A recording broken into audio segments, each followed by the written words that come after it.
جب کوئی شخص حق کی صدا بلند کرتا ہے تو دنیا اسے روکنے کے لیے ہتھ کنڈے، ظلم اور فریب کی ہر حد پار کر دیتے ہیں۔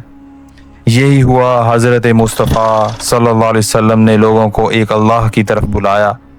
3 سال تک نبی کریم صلی اللہ علیہ وسلم نے اسلام کی دعوت خفیہ طور پر دی، تاہم وہ لوگ جن کے دلوں میں ہدایت کی چنگاری تھی آزادانہ طور پر ایمان لا سکیں۔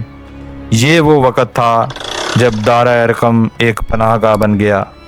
دوستو، مکہ کے قریب ایک چھوٹا سا گھر جسے ارقم بن ابی الرقم رضی اللہ تعالیٰ عنہ نے نبی کریم صلی اللہ علیہ وسلم کے لیے پیش کر دیا، یہی تھا اسلام کا پہلا تربیتی مرکز۔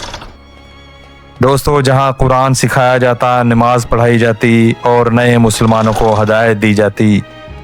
ہاں، یہاں آنے والے لوگوں میں شامل تھے حضرت بلال، حضرت عثمان، حضرت زید، حضرت سعد بن ابی وقاص اور کئی دوسرے عظیم صحابہ کرام۔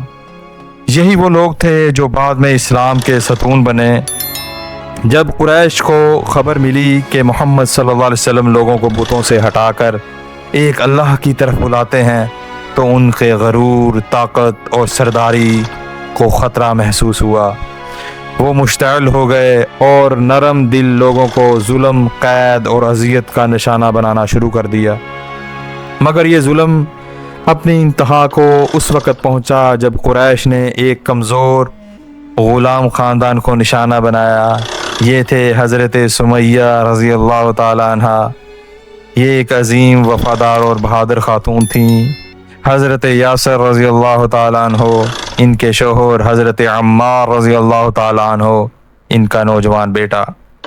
دوستو، قریش ان سب کو ریت پر لٹا کر، گرم پتھر رکھ کر ان کی پشت کو جلاتے اور صرف ایک بات کہتے، نبی کریم صلی اللہ علیہ وسلم سے انکار کرو۔ مگر حضرت سمیہ کی زبان پر صرف ایک کلمہ تھا، لا الہ الا اللہ۔ دوستو، ابو جہل نے اپنی تلوار سے ان کا سینہ چیر دیا اور وہ بن گئی اسلام کی پہلی شہید عورت۔ حضرت یاسر کو بھی بے دردی سے قتل کر دیا اور یہی وہ خاندان بن گیا اسلام کے پہلے شہداء۔